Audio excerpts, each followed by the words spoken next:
each half, in the midway point of each half. Jordan Pickford there in behind Mark Gay, back in goal for England this evening, and just behind him Ben White, who starts for England for the first time for almost 4 years to the day since a match against... And they think they can become that this summer.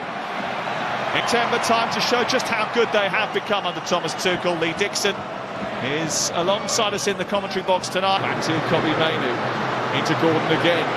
Further on to Anderson, chance to shoot for him. Oh, he's hit the bar. Took a little flick from the goalkeeper as well on the way through. Yeah, Suzuki got his hand up really quickly then. As soon as Elliot Anderson gets the ball, you know what he's going to do. Straight onto that right foot. 2 little touches and he's not far off. Good save from the keeper. It'll be a major surprise. It's a good run from O'Reilly, found by Gordon. Durant trying to keep close to him. It's to the far post and Foden. Knocked away by Kamada. Fabulous ball from O'Reilly. A lot of times we see players getting that position to hit third. We've seen him push into midfield for Manchester City, but big night for him as well because that left back spot is still open. With a kick long out towards that right side where Ben White got high up, which he often does for Arsenal, likes to go on the... Many of their goals come from high turnovers and rapid counter-attacks, and they're coming forward here, trying to get the ball in towards Aida.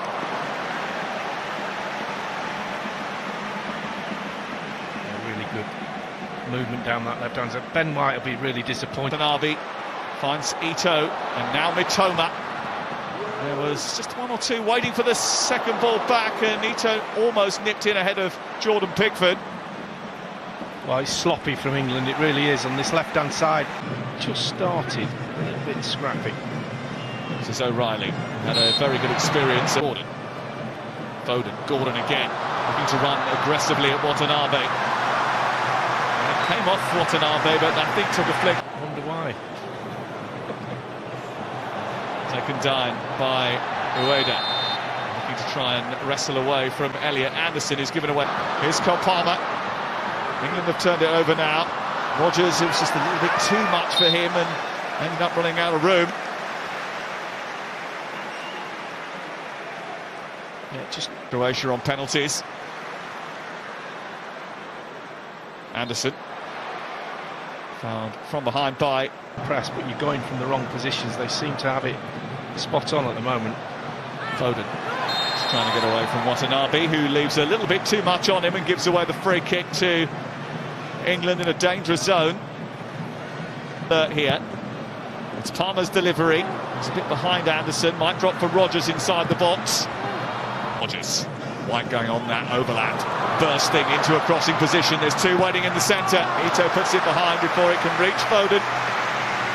Yeah, good run. Overlaps are all about timing. This is to perfection. The timing of the run and the weight of the pass. And you just look at Gordon just dropping into that position. Could he have pulled it back? Palmer's set piece comes through to Gay. It's blocked inside the 6-yard box. Gordon cracks it. Comes back to Gay again. Away. Palmer sliding it through to Gordon and trying to help that on to Foden. The idea was right. Foden just a little bit on his heels. Yeah, that's better from him. His positionally, Watkins is out of favour, so he's got to come up with something because Harry Kane can't go on forever. He's gone past Mainoo too easily, and there's space out on that far side. Ueda is waiting in the centre. Here's Mitoma. It's 1-0 Japan. It's a brilliant counter-attack. Jordan Pickford is beaten for the first time since October 2024 in an England shirt. It's a quick turnover and a rapid counter-attack. The recipe that Japan always follow, and Kaoru Mitoma, Brighton star, has put the visitors in front. Well, you have to say it's a brilliant goal. They give the ball away. England, Cole Palmer gets it stolen off him. Mitoma's off. The ball out to the wide area, and he just follows his run. He's just on the edge of the... It's Mainoo. Nico O'Reilly. It's actually something that Thomas Tuchel said he's quite excited about. He's happy to embrace it because he wants to be able to get information onto his team. Back, Mainoo won it back. Round the corner for Gordon from Foden. Still Gordon. Cleans up his teammates. Ball that is out towards Rodgers. Rodgers trying to get it through the middle. There might have been a hand there as the defender went down. In England come again with White, trying to skip his way back to Palmer it goes. Works out to Gordon. Now Palmer once again. And he's been smothered by the Japanese defence, and I think a free kick is the answer. Yeah, it's a silly free kick to give away. He's going absolutely nowhere. It's Gordon's delivery, it's a deep one, it's easy for Suzuki. I tried to make it up. Yes, Matoma. Kamada. Like that, you can't touch him. You don't know when to put your foot in. Picked up again and sent towards Ueda. But in it goes again. Half clear by Gay, one by Watanabe. Comes back to Sano on the edge of the area. Defender. And runs into a knot of blue shirts. 6 of them round him then. They do drop into that compact shape and just flood the middle of the edge of the penalty area, don't they? Make it so difficult to play through. I would make Sano. Opportunity for Ueda. Oh, he's hit the bar. On the offside flag we all thought was going to go up. It looks like there was a touch on the way through because it's gone out for a corner. Let's have a look. He did look a little bit offside, didn't he? But there you go. Ito's corner. Doan. His delivery. Well, England have never lost to an Asian nation, but that might change tonight. After Cole Palmer was dispossessed, Kaoru Matoma came up with the Ben White. Rogers, Ben White again, trying to force the ball into the box. It took a little bit of a deflection.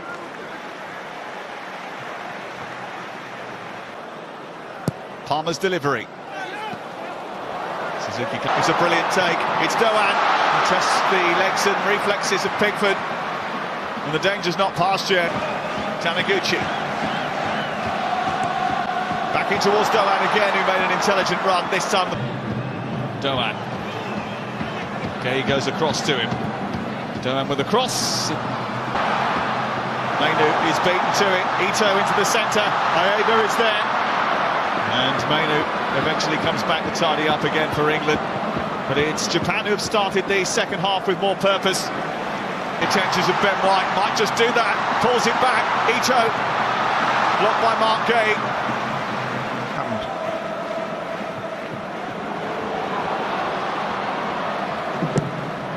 Finding Gordon now. England need a bit of inspiration, a bit of purpose. Need to put Japan on the back foot. Might come from a set. Could be another one. Aiming towards that back post, completely missed by Suzuki, who created the goal on Friday. It's a deeper one this time. Konta with a header.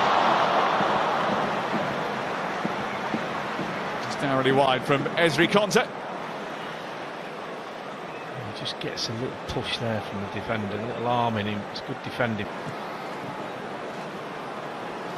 Rogers again, bounding forward, trying to find a teasing cross, trying to force his way into the squad. Runs into a cul-de-sac. Anderson driving forward. Rogers takes over. That was a foul. Kamada gives away a free kick right on the edge of the penalty area. Yeah, good feet.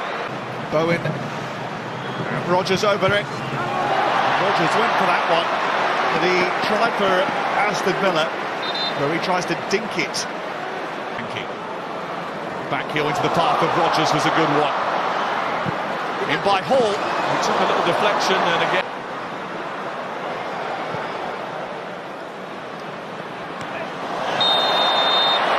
That was a hefty one. Welcome to the game. Siku off through the middle here. Nakamura going out on the left-hand side. Matoma waiting in the centre. It's towards that far post from Nakamura. Nakamura so close to adding to his team's advantage. How close he gets to Livramento, and that, just like little movement there, good skill, rolls his foot over the ball and then out on the out. Hall trying to wriggle past and get the cross in. He does that. Rogers was hanging up there, couldn't quite. That very difficult to penetrate for England, who have found it hard to get in behind them. As Bowens crosses the box, which might come back here for Elliot Anderson. Now Solanke. Livramento's cross, and it cannons off the back of Suzuki, and it's out for a corner kick. Now, was there a penalty here? I would have said so. And craft something here. It's right underneath the goalkeeper, who got something on it. England will get it back again. Livramento is whipped in by Anderson. Back by Solanke. Might come for Rashford. Spilled by the goalkeeper, back in by Bowen, trying to do the athletic. Didn't quite catch it, but Rashford coming closest for England. Yeah, it's a good ball to the far post, nodded back. He just gets enough space to get his right foot on it. Jarrod Bowen's probably got a better chance of scoring. As soon as it goes there, it's straight at the goalkeeper, but the next one, he does well to spin on it. But Livramento inside him. Rodgers back again. Chance to cross. Goalkeeper wasn't going to get that one. England need one. Tanaka. Sano. Dispossessed by Hall. Little flick round the corner for Rashford. And it's out for another. Maguire is the one who gets the header in. And it's cleared off the line by a combination of defender and goalkeeper. Been some introduction. Back it goes again. Bowen trying to cause problems. It's another corner. yeah, I think it's Been some introduction. Back it goes again. Bowen trying to cause problems. Aimed in towards Maguire again. Big clear by Hall. Accusations of offside. Rashford trying to take on the defender. Watanabe comes across. Away by... And it's another corner. England are definitely not on terms. In towards Maguire again. He is a real handful. He's their one in this game for them. Livramento coming round the back. Helped away. Maguire's stayed up. Bowen inside the area. Rashford looking for Solanke. Tussle. It's Garner's delivery. It's Maguire with the header. Put away by Tanaka. Comes back to Lewis Hall. Shuttled behind by the goalkeeper, who's been busier in the last 5 minutes than he has been all night. Peppering the Japanese box with deliveries. It's a good header by Byrne. It comes back to Rodgers. And it's over the bar from the Aston Villa man. Wow, says Thomas Tuchel. That's about the only reaction. Thomas Tuchel, they don't have a great record recently in friendlies. Mainly I think that's because there is a little bit of experimentation, but you can see how desperate Japan are to win the game. That's another yellow card. 1-0 victory over Scotland. They're on the verge of a 1-0 victory over England. National break, and maybe he is. It's a huge victory for Japan. It's not the send-off that Thomas Tuchel was hoping for, and it's greeted with a few jeers from the England fans, but most of the noise is coming from the 7,500 Japanese supporters. Some football matches are remembered because of the scoreline. Others are remembered because of the emotions they create. This clash between the United States and Germany belongs to the second category. Even though Germany walked away with the victory, the real story was about ambition, resilience, pressure, and the future of two teams preparing for much bigger challenges ahead. When the final whistle echoed through Soldier Field in Chicago, players from both sides looked exhausted. Not just physically exhausted, but mentally drained after 90 minutes of intense competition. Every tackle, every sprint, every decision had mattered. And that is what made this match special. This was never simply about winning a friendly game. It was about sending a message. At the same time, the match exposed important lessons.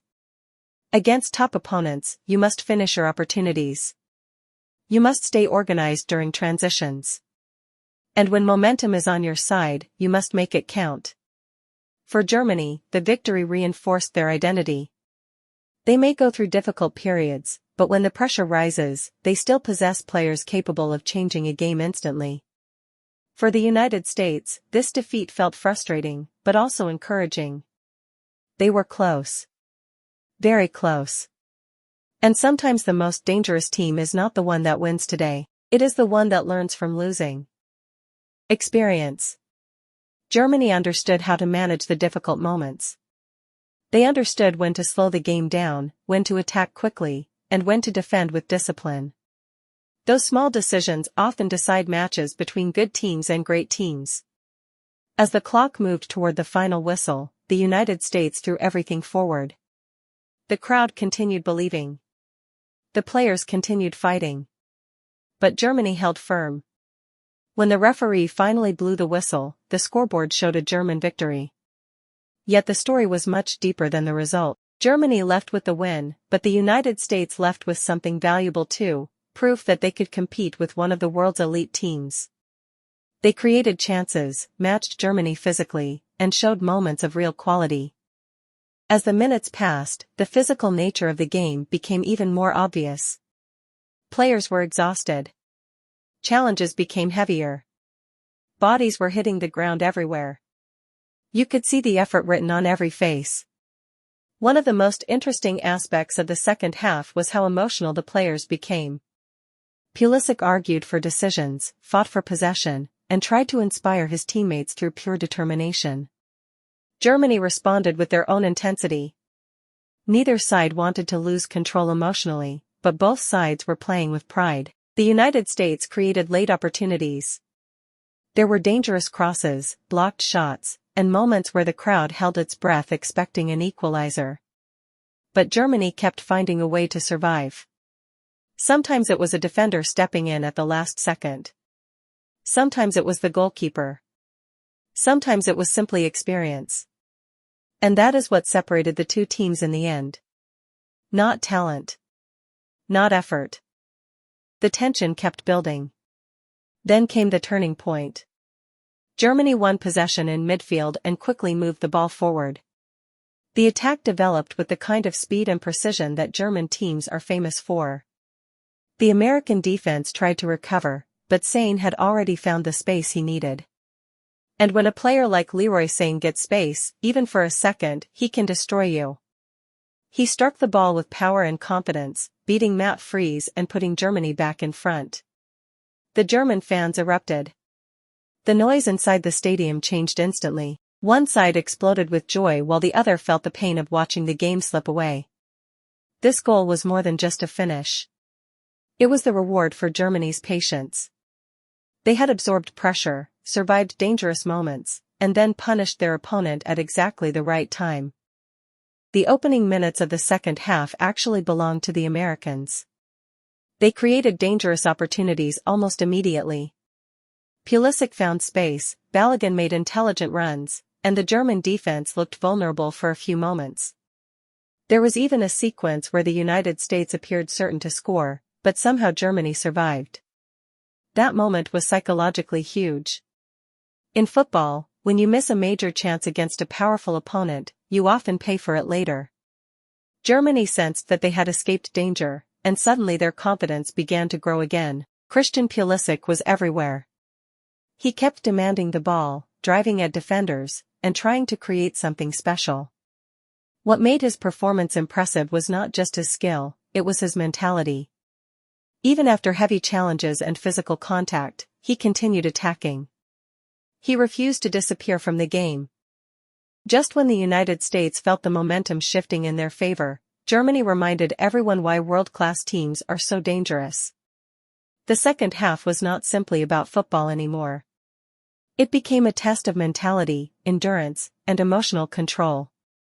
The Americans returned from halftime full of confidence. Anthony Robinson's incredible equalizer had energized the crowd, and Christian Pulisic looked determined to lead his team toward a famous victory. The stadium could feel it. Every American attack carried hope, and every German mistake created excitement. But elite teams rarely panic. Germany came back onto the field with a different focus. Their body language changed. Their passing became quicker, their positioning became sharper, and they started forcing the United States to defend deeper and deeper. As halftime approached, both teams continued searching for another breakthrough. Germany wanted to regain control. The United States wanted to complete the comeback. The tension inside the stadium became almost unbearable because everyone knew another goal could arrive at any moment. The first half ultimately ended with the feeling that the match was far from decided. Germany had shown their quality through Havertz. The United States had shown their resilience through Robinson. Both teams had created chances. Both teams had exposed weaknesses. Most importantly, both teams had demonstrated character. This was no longer just a football match. It had become a story about belief, resilience, pressure, and pride. And the biggest drama was still waiting in the second half. As the first half continued, the match became increasingly physical. Challenges grew harder. Tempers began rising. Players were arguing with each other, fighting for possession, and refusing to back down. Every duel carried emotional weight. Then came one of the most unforgettable moments of the match. Anthony Robinson produced a stunning goal that completely changed the story. The strike was spectacular, the type of goal that players dream about scoring throughout their careers. The stadium exploded with noise. Teammates rushed toward him in celebration. Suddenly, the United States were level, and belief returned. Football is often described as a game of moments, and Robinson's goal perfectly demonstrated why. For much of the first half, Germany appeared in control. Yet one incredible strike erased all that hard work and restored hope for the Americans. As the first half continued, the match became increasingly physical. Challenges grew harder. Tempers began rising. Players were arguing with each other, fighting for possession, and refusing to back down. Every duel carried emotional weight. Then came one of the most unforgettable moments of the match. Anthony Robinson produced a stunning goal that completely changed the story. The strike was spectacular, the type of goal that players dream about scoring throughout their careers. The stadium exploded with noise. Teammates rushed toward him in celebration. Suddenly, the United States were level, and belief returned. Football is often described as a game of moments, and Robinson's goal perfectly demonstrated why. For much of the first half, Germany appeared in control. Yet one incredible strike erased all that hard work and restored hope for the Americans. However, the American players refused to panic. Instead of collapsing under pressure, they responded with courage. Christian Pulisic began taking more responsibility, driving forward whenever he found space. His determination became the emotional heartbeat of the team. Every time he touched the ball, fans sensed that something dangerous could happen. The United States slowly started building attacks. Balogun, McKennie, Dest, and Robinson worked together to create opportunities. Several dangerous moments developed around the German penalty area. Corner kicks started piling up, and Germany suddenly looked less comfortable than they had after scoring. What made this period so fascinating was the contrast between the two teams. Germany relied on structure, discipline, and efficiency. The United States relied on energy, speed, and relentless pressure. It felt like two different football philosophies colliding on the same field. The opening moments immediately revealed the intensity of the contest. Players were pushing, shoving, and fighting for every inch of space. Nobody wanted to give their opponent even the smallest advantage. The physical battle started almost instantly, showing that both teams were treating this game with serious determination. Germany struck first, and they did it in devastating fashion. A set piece created confusion inside the American defense, and Kai Havertz found himself in the perfect position. With calmness and precision, he converted the opportunity and sent Germany into the lead. Suddenly, the crowd fell silent. One moment can completely change the mood of an entire stadium, and Havertz delivered exactly that moment. The goal was not just a score on the board. Psychologically, it gave Germany confidence and forced the United States to react. Falling behind against a team like Germany is never easy because the Germans know how to control games when they gain momentum. What happens when two football giants step onto the same battlefield, carrying the hopes of millions on their shoulders? What happens when every tackle feels like a war, every pass feels like a statement, and every goal has the power to change the entire story? This match between the United States and Germany was not just a friendly game. It felt like a preview of a much bigger battle waiting to happen in the future. From the very first whistle in Chicago, the atmosphere was electric. Fans filled the stadium with excitement, knowing they were about to witness two talented teams testing themselves before future international competitions. For the United States, this was an opportunity to prove that American soccer had truly entered a new era. For Germany, it was another chance to show why they remain one of the most respected football nations in the world.